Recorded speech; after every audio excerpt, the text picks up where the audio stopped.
भोपाल के शौर्य स्मारक में आज एक ऐतिहासिक क्षण का साक्षी बना जब मध्य प्रदेश के सीएम डॉक्टर मोहन यादव के मुख्य आतिथ्य में वंदे मातरम के 150वें स्मरणोत्सव समारोह का आयोजन हुआ। कार्यक्रम की शुरुआत कलाकारों द्वारा वंदे मातरम के सामूहिक गायन से हुई, जिसने संपूर्ण वातावरण को देशभक्ति के भाव से ओतप्रोत कर दिया। हर जिले में जोश, गर्व और राष्ट्र के प्रति समर्पण भावना स्पष्ट झलक रही थी। सीएम ने इस मौके पर कहा कि वंदे मातरम स्मरणोत्सव पीएम मोदी की राष्ट्रभक्ति, सांस्कृतिक विरासत के संरक्षण और नवभारत के निर्माण की कल्पनाशीलता का अद्वितीय उदाहरण है। उन्होंने स्मरण कराया कि लौह पुरुष सरदार वल्लभ भाई पटेल ने साल 1950 में वंदे मातरम को राष्ट्रगान के समान सम्मान प्रदान कर इसे राष्ट्रीय महत्व दिया था। डॉक्टर यादव ने कहा कि बंकिम चंद्र चट्टोपाध्याय द्वारा रचित वंदे मातरम हमारी हजारों साल पुरानी संस्कृति, मातृभूमि के प्रति अटूट प्रेम और त्रिदेवियों लक्ष्मी, सरस्वती और दुर्गा के आदर्शों का प्रतीक है। आनंद मठ के माध्यम से उन्होंने भारत की गौरवशाली विरासत को विश्व के समक्ष प्रस्तुत किया। कार्यक्रम में अनेक कलाकार, युवाओं, नागरिकों ने भाग लिया। यह आयोजन न केवल गीत के 150 सालों की स्मृति का उत्सव था, बल्कि भारतीय अस्मिता, एकता और सांस्कृतिक आत्मगौरव का प्रतीक भी बना।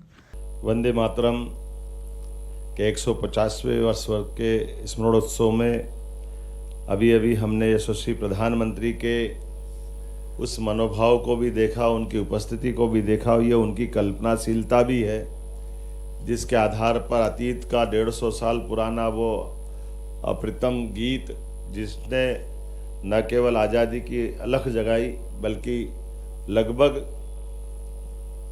150 साल तो हमारे लिए वो जो एक तरह से मंत्र के नाते से उस 19वीं शताब्दी से शुरू हुई यात्रा,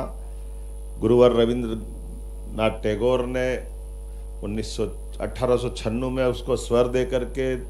पुनर्स्थापित करते हुए पूरे क्रांतिकारियों सहित सबके मन में जिस संकल्प की पूर्ति की, उसको बदलते दौर में हमने सबने भगत सिंह को फांसी के फंदे पे चढ़ते देखा, चंद्रशेखर आज़ाद को अपनी शहादत देते देखा। अलग अलग प्रकार के हर एक हमारे आज़ादी के संघर्ष में वंदे मातरम का मूल मंत्र जैसे जीवन प्राण बन करके हमको लालायित करता रहा है। हमने अभी यहाँ इस कार्यक्रम के प्रारंभ में भी मैं माननीय मंच हमारे सारे मित्रों को धन्यवाद देता हूँ। माननीय मंत्री विश्वास जी, माननीय मंत्री कृष्णा गौड़ जी, माननीय सांसद आलोक जी, माननीय विधायक रामेश्वर जी, माननीय विधायक भगवान दास जी, महापौर जी, इस अवसर पर सभापति किशन सूर्यवंशी जी, सभी अधिकारीगण और आप सब। ये बात सही है कि आज़ादी के किसी भी संघर्ष में दुनिया का इतिहास रहा है, अमेरिका हो, इंग्लैंड हो, हर एक देश के अंदर जब आज़ादी की अलख जगती है, उसका अंदर का संघर्ष अपनी मातृभूमि की तरफ, ललक की तरफ बढ़ाता है। ऐसे में यह शब्दों की रचनाओं से नए प्रकार का स्पंदन होता है, नए प्रकार के मन में संकल्प आते हैं और हर एक व्यक्ति अपने देश के उस मूल मंत्र के आधार पर राष्ट्रभक्ति के गीत से अपने गौरवशाली अतीत के, भविष्य के देश के लिए अपनी पहचान बनाता है। और यही कमोबेश हम हर एक देश के गीतों के साथ देख सकते हैं। अमेरिका का क्राइसिस वाला समय हो, इंग्लैंड का विद्रोह वाला समय हो, भारत का अपना, हमने जब यद्यपि वंदे मातरम का आनंद भी देखा, लेकिन इस कार्यक्रम के प्रारंभ में कदम कदम बढ़ाए जा, खुशी के गीत गाए जा, ये जो हमारे भी स्वरबद्ध रचना को हमारे पुलिस बैंड ने जो प्रस्तुत किया है, इस प्रस्तुत करने वाले गीत में ये हमारे आज़ादी के नेताजी सुभाष चंद्र बोस के उस आज़ाद हिंद फौज से जुड़ता हुआ दिखाई देता है। यद्यपि बनाया गया था दीक्षित जी ने गीत, बाद में कविवर राम सिंह ठाकुर जी ने इसको स्वरबद्ध करते हुए संशोधित रूप में दिया है। और ये आज़ादी का अपना अब एक तरह से संघर्ष वाले उस सारे दौर के दरमियान ये भी एक अपना अलग दौर में पहुंचा। और इतना ही नहीं, जैसे हमने अगर बंकिम चंद्र चट्टोपाध्याय जी की बात अगर करें तो ये संस्कृत के साथ जोड़ करके वर्णवाल जी ने सही कहा अपने भाषण में, लेकिन मैं उसी में ये बात भी बताना चाहूँगा, इस गीत की रचना में हमारी प्राचीन संस्कृति की त्रिदेवी कल्पनाओं को जोड़ने का प्रयास किया गया है, जिसके माध्यम से एक तरफ हम अपनी दुर्गा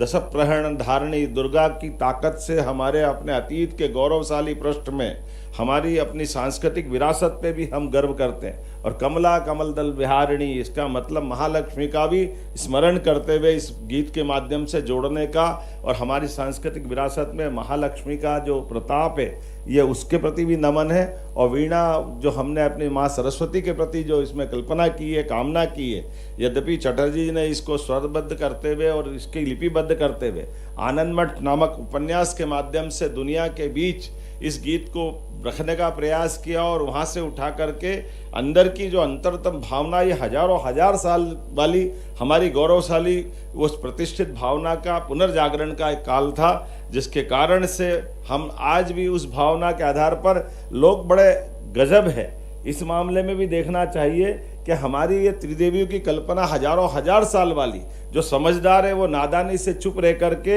हमने इसके कष्ट भी, जब आज़ादी के अलख में जिस मंत्र के रूप में ये सबको एक तरह से आंदोलित करता था, लेकिन आज़ादी के बाद देश के साथ जब हमारा अपना गीत का अपनाने का मौका आया तो कहीं ना कहीं देश ने इसमें दिग्भ्रमित भूमिका अदा की। बड़े कष्ट के साथ कहना पड़ेगा, आज वो दोबारा दोहराने की जरूरत नहीं, लेकिन वो दर्द तो सबके मन में होगा ही, जिस मूल मंत्र के बलबूते पर आज़ादी के सारे संघर्ष में बड़ी भूमिका हुई। और वो हमारे गीत 150वीं जयंती के अवसर पर जब हम बात कर रहे हैं तो उस इतिहास को भी देश को जानने की आवश्यकता है। आज के इस अवसर पर मैं माननीय सरदार पटेल को पुनः स्मरण करना चाहूँगा, जिनका 150वां वर्ष है, जिन्होंने 1950 में फिर इस बात को भी स्थापित किया कि राष्ट्रगान और राष्ट्रगीत दोनों का महत्व होना चाहिए और दोनों पूरे देश के अपनाते हुए एक तरफ हम जनगण मन पे गर्व करते हैं, एक तरफ वंदे मातरम पे भी गर्व करते हैं। आइए हमारी अपनी इस गौरवशाली अतीत को जानते हुए हम सब भगवान श्री राम की जननी जन्मभूमिश्च स्वर्गादपि गरीयसी उस भाव के आधार पर वंदे मातरम का भी स्मरण रखें और हमारे अतीत के इस बहुत अक्षय नवमी 1857 में बनने वाले इस 1857 के आधार पर, माफ करना 1875 में बनने वाले गीत को 1857 की क्रांति से भी जोड़ करके देखें, जिसके कारण से भारत ने दुनिया का सबसे बड़ा गणतंत्र दिया, भारत की गौरवशाली अतीत पे हमको गर्व करने का मौका मिला। मैं प्रधानमंत्री जी को पुनः धन्यवाद देना चाहूँगा, जिन्होंने आधुनिक तकनीकों के माध्यम से भी पूरे देश को ऐसे सारे विरासत के गर्व करने वाले मौके भी दिए। जब हम 150वीं जयंती सरदार वल्लभ भाई पटेल की मना रहे हैं तो हम अपने वंदे मातरम पे भी गर्व करते। पूरे वर्ष के विविध कार्यक्रम जो इस 7 नवंबर से प्रारंभ होकर के 7 नवंबर 1926 तक चलेगा, 25 से प्रारंभ हुई यात्रा, जिसको अभी हम अपने 10 दिन के विविध कार्यक्रम में देखेंगे, फिर 26 जनवरी के आसपास, फिर 15 अगस्त के आसपास और वापस 7 नवंबर 1926 के आसपास 2026 के आसपास इस पे फिर वापस बचे हुए पूरे कार्यक्रम करते हुए पूरे साल की यात्रा संपन्न होगी। मेरी अपनी ओर से आज इस अवसर पर बैठे हुए सभी सज्जनों को, सभी बहनों को, पत्रकार साथियों को, आगंतुक अतिथियों को बधाई, बहुत बहुत धन्यवाद।